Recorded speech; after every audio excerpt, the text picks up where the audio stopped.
Hey guys, I want to show you how you can use patty paper and some scratch paper to answer the following STAAR questions about transformations.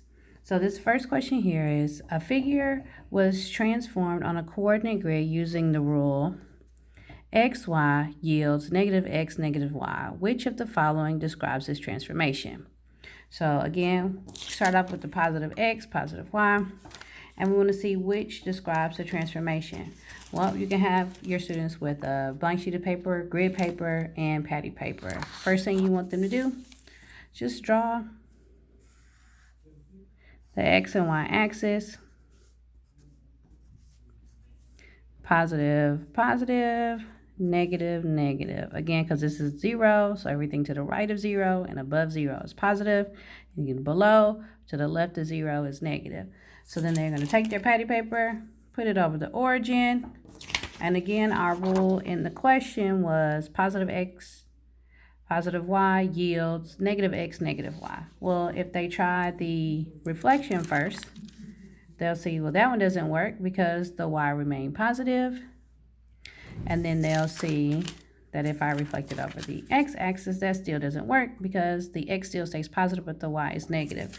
So it's not a reflection. So that means it has to be a rotation. So again, we start with the positive X, positive Y. And we need it to yield negative X, negative Y. So I'm going to start turning. Boop. When I turn 90 degrees, because that was my option here, 90 degrees clockwise, I can see that the Y is going to be the first coordinate is positive, and X is the second, and it's negative, so that's not correct. So then we'll try the last option, J, which is a 180 degrees clockwise rotation. So go back, and then that's 2 turns, 1 turn, 2 turns, and if you notice, X is the first horizontal, so that's listed as a negative X, and then the second is Y, and it's negative. So the answer for number 30 is J. Now let's take a look at 21. The question is, what rule describes the transformation? So the pentagon is shown here. It's reflected across the X-axis. So we're doing a reflection across X. So again, I can't put this on the computer screen, or if I do, I just have to use it very lightly, especially if it's a touch screen, or I could just use my scratch paper. So again, just looking at the rules here, take my scratch paper. I'm just going to sketch out this pentagon. I'm doing a terrible job, but just, just a quick little sketch.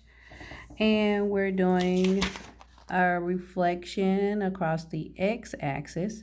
So flip over the X-axis. And I notice my X is still positive. I can see that my pentagon is now over the X-axis and my Y is negative. So then the correct answer would be A, because again, we started here. Then we do the flip over the X. Our X is the same. And our Y is what's negative. So that's how we end up with A is the correct answer. So just one more example. I'm going to do number 8 because we just did one like this one. We just did a reflection on this one here. So let's just take a look at this number 8. Again, still use my patty paper. Because I drew on it lightly, I can erase what I had before. Just do a quick little sketch. And if they don't have it, there's a quick little sketch.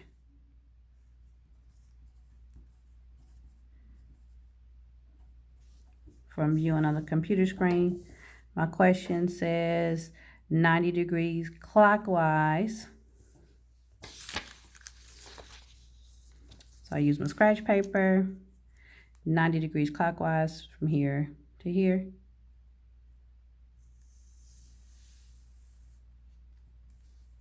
So again, positive x, positive y. We list our horizontal axis. Now it's positive y first, then negative x. And remember, started here, we ended up here. So this is the algebraic rule for this transformation. Positive y, negative x. So J is the correct answer here. So again, they can take the patty paper and press it lightly to the screen, or they can use it on their scratch paper. All they need is a patty paper, and then to draw an x and a y axis. Don't forget to label the positive, positive, negative, negative, and then pay attention to the rules as you turn or flip your patty paper. Okay, guys, thanks for watching.